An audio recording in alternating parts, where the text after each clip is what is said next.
Hello and welcome to Jesus for Asia Now. I'm Natalie Wood, and today my husband John and I want to talk to you again about some of our Bible workers' stories.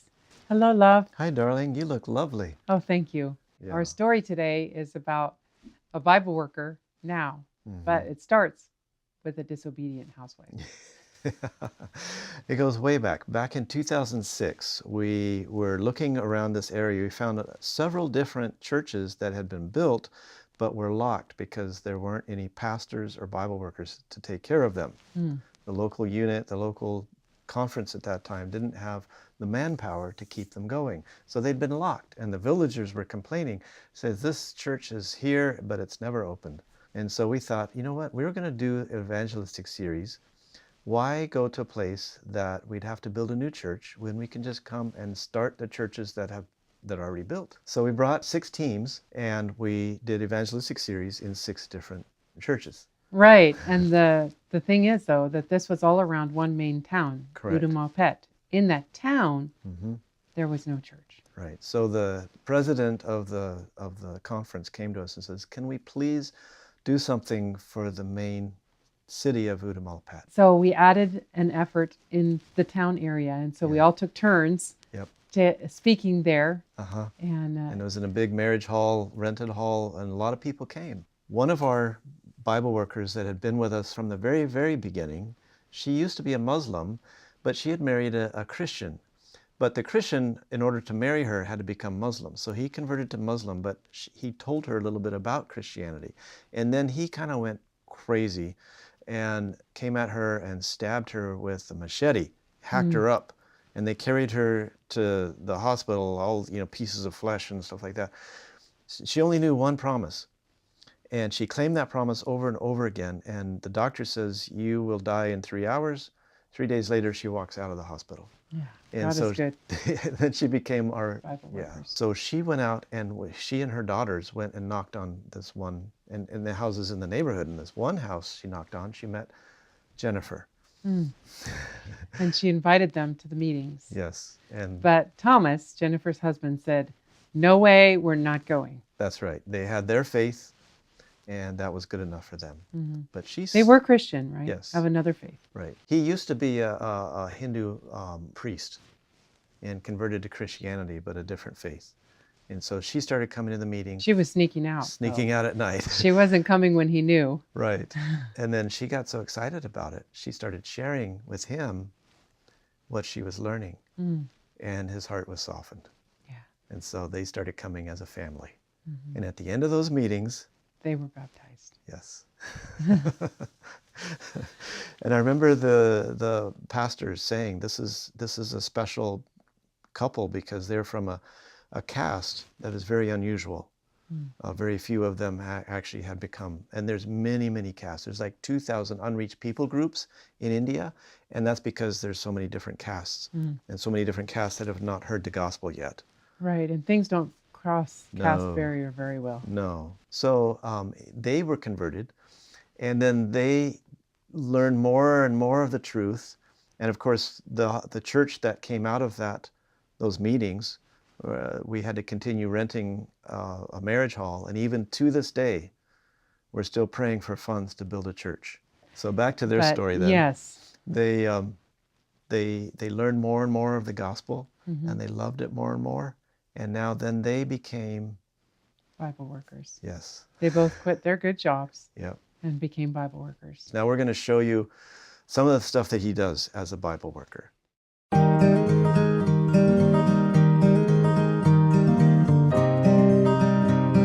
I go in the morning, I buy vegetables like carrot, beetroot, tomato, onion, brinjal, and then also cabbage.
And then I go to grocery shop to buy needed groceries like dal, and then powders, coriander powder, chili powder, sambar powder, turmeric powder for the cooking, and various items like that. And then these vegetables also. So that is what I take to the evening school.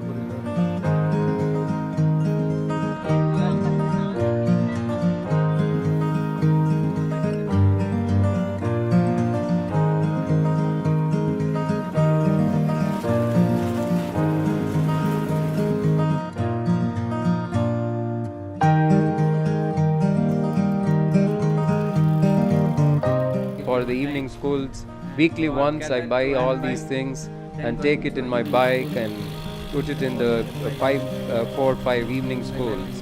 This is what I'm doing regularly.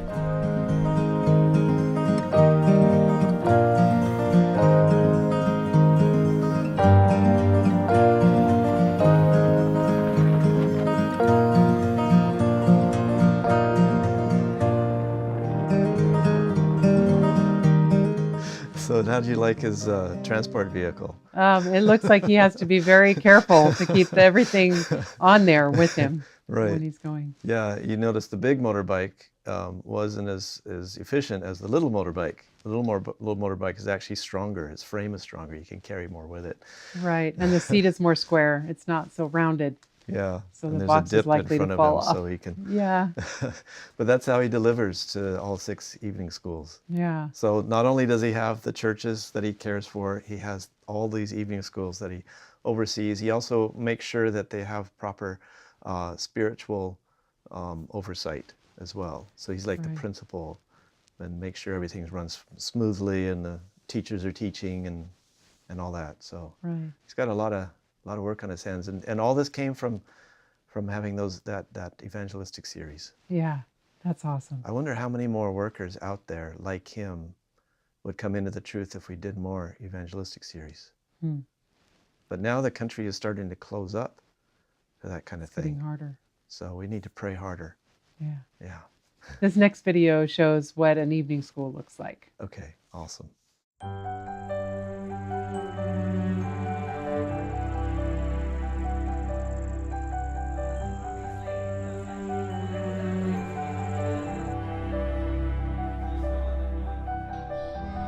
These children, they have their mark of their Hindu gods on their forehead, but when you see, they kneel and they pray to the living God with their God's mark on their forehead. They recite memory verses. They tell these stories which they have heard before to their parents. It's so amazing that God is doing a miraculous thing, and these children are being taught that for everything they have to go pray to the living Lord Jesus Christ. When they lose something like a pencil or a pen or a eraser, they immediately pray, "Oh Lord, I lost my thing, please give." And the mighty thing is God is answering those little things for these children. So their faith has been growing day by day. I thank the Lord for that. Even if the teacher forgets to pray, the children remind the teacher to pray before the food. Because they are being taught that way. And it is a blessing to have these programs. And it has brought a big impact on the children who attend these evening schools. There were a couple of the people from the society, from the community, came and told the teacher that the children who come to the evening school are better than the children who don't come to the evening school. God is doing mightily, is working through these young people. Our intention is the coming generation will be a generation which fears the living Lord, which serves the living Lord.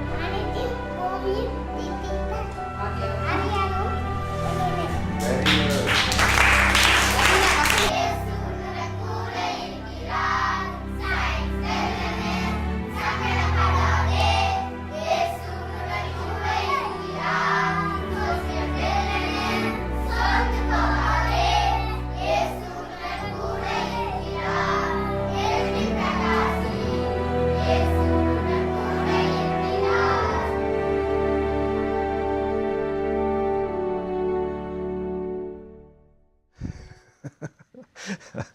love our evening schools. Yeah, they're so precious, those kids. I love to hear them sing.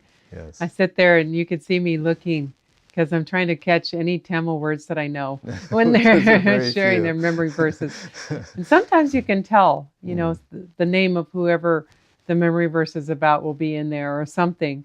And so you'll be able to tell what the story is. But many times I just have to say, they must have done a good job.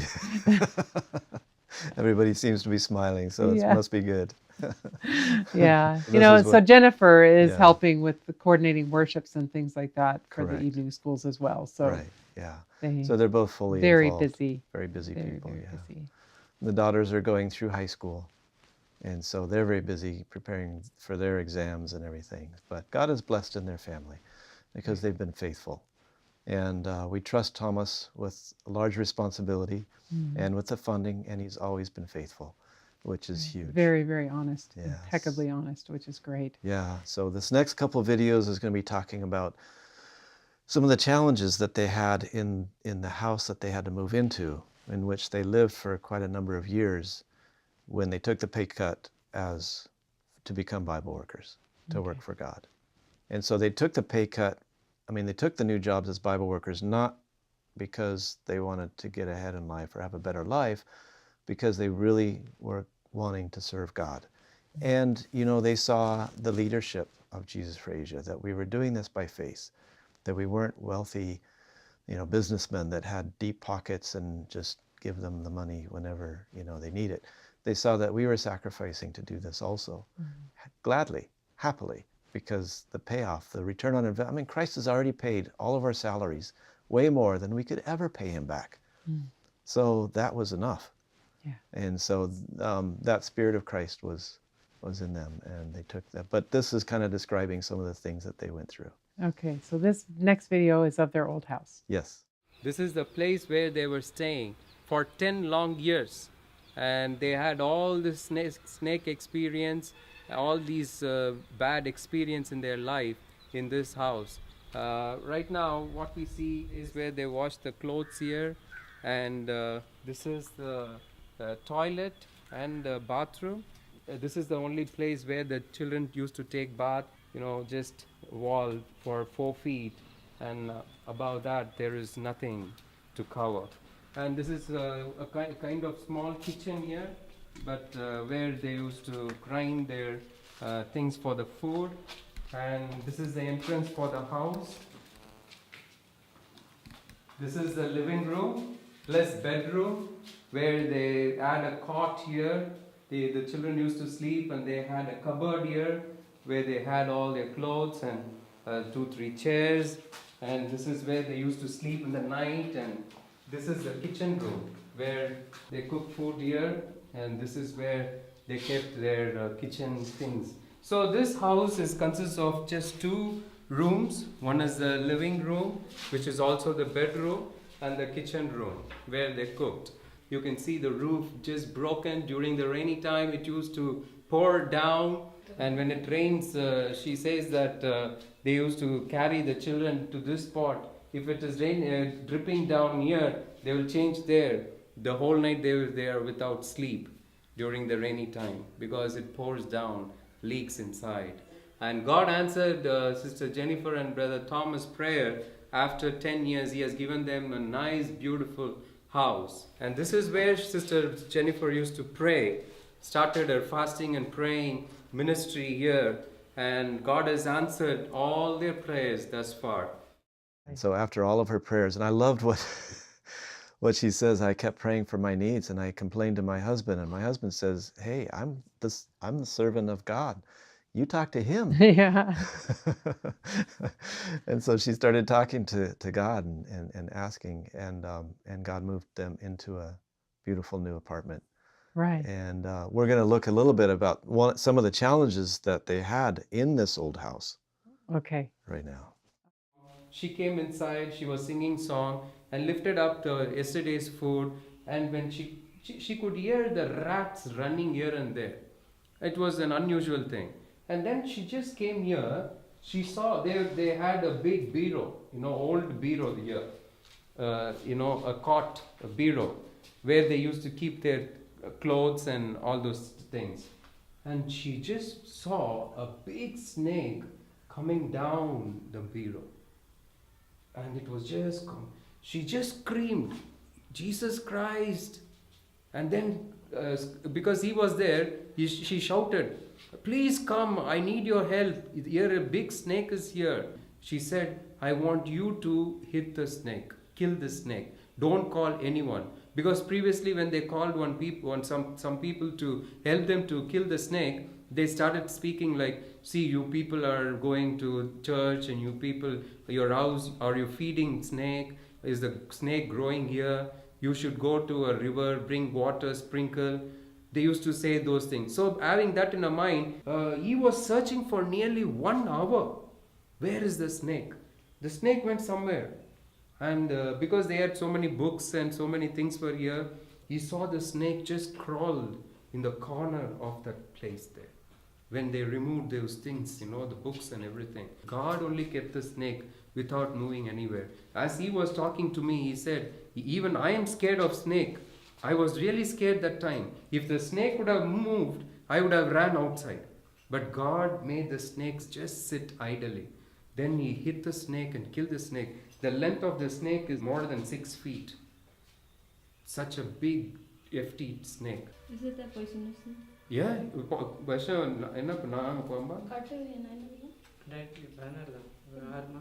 They didn't open the head, but it's a poisonous snake because it was dark black in color. 3 times the snake will come inside.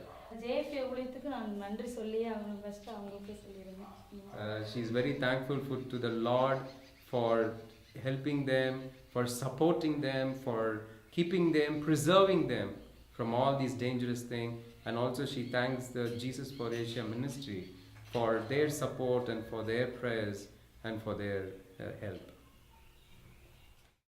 Amazing. Yeah. So I lived in that place for 10 years. Oh. Yeah. Yeah. Why wouldn't want to live with the snakes either? No. And so they prayed a lot. Yeah. That the Lord would help them not only with the snakes, but that he would help them to be able to live somewhere else. But they kept living there and they kept doing that kind of work just because they believed in it and they wanted to serve God. Then they were allowed by the Lord to move into a different apartment. Yes. And this place was pretty new. We went there to visit them. And this is a video of the new place. Yes.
That was an apartment complex. They don't own that whole place and they don't live in that whole place. They just have one small unit. Yeah. Yeah. But it's definitely safer. And Yes. that unit has an indoor bathroom. Right. That's a blessing. And she Yes. does have a washing machine, but you noticed she had to rinse the clothes by hand and then Mhm. hang them to dry, Yeah. which can be a challenge during rainy season. Yeah. But So, that's still a lot better than the other place where they were. and now she's praying for others that Right. she knows. Yes. Right.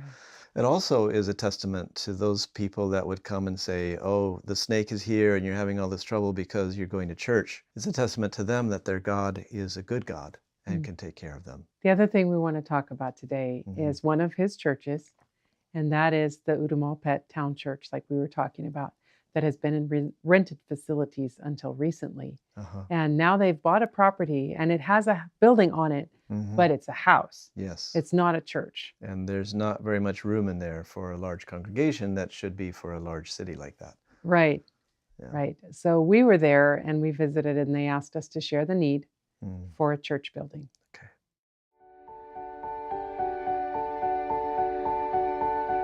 We're here in the town of Udamalpet, which is not a large city in India. It's only 500,000 people here or so. And what happened in 2007?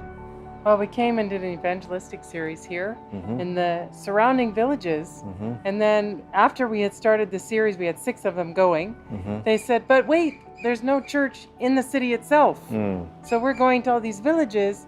So then we started another series that was going on at the same time in the town center. In the city of Udamalpet proper. And what was the result of those efforts? A church was planted. Yes. So 40 yeah. people were baptized. Yeah. And so there was a desire to build a church here in Udamalpet in 2007. Yeah. And was that dream ever accomplished? No, it wasn't actually. We had fundraised for it, and the region here was trying to get money together so that they could do it, but there just wasn't enough. Yeah, it's very And so expensive. they've looked for property, and they've looked at this property, and we actually had a dedication last time we were here on a different piece of property, but then the Lord showed them this piece. Yes, and this place has a house on it and an empty spot in the back. And so this church is now meeting in the living room of this house. And as you saw this morning, it can be very packed. Regular tight. church service, I think you could fit maybe 20 people in that room, but the original church was 40. And so there's a lot more possibility for growth in this area, and it's limited by this facility. Right. So we're praying, and the leaders here and the Bible workers here are all praying that we can build an actual church building here. They'll have to take down the house, but they'll build an actual church building Yeah. that will seat Well, the there's people. 2 options. One is to build one in the back, and the other one is to just take down this house and build a big church Okay. that would cover the whole property. I'm praying for the second option because I would love to see, it's a big city. We should have a big church Right. that brings And glory fill on it. it. Yeah, Right. absolutely. So this is the Udamalpet Church. I know that's kind of a challenge to say. Took me a bunch of times to start with, but pray for this church. Yeah, so that is a big burden on our hearts for the last 10 years, is to see a new church there that glorifies God and is representative for that large city. I mean, in India, it's a small city, but for us, it's a large city. Yeah.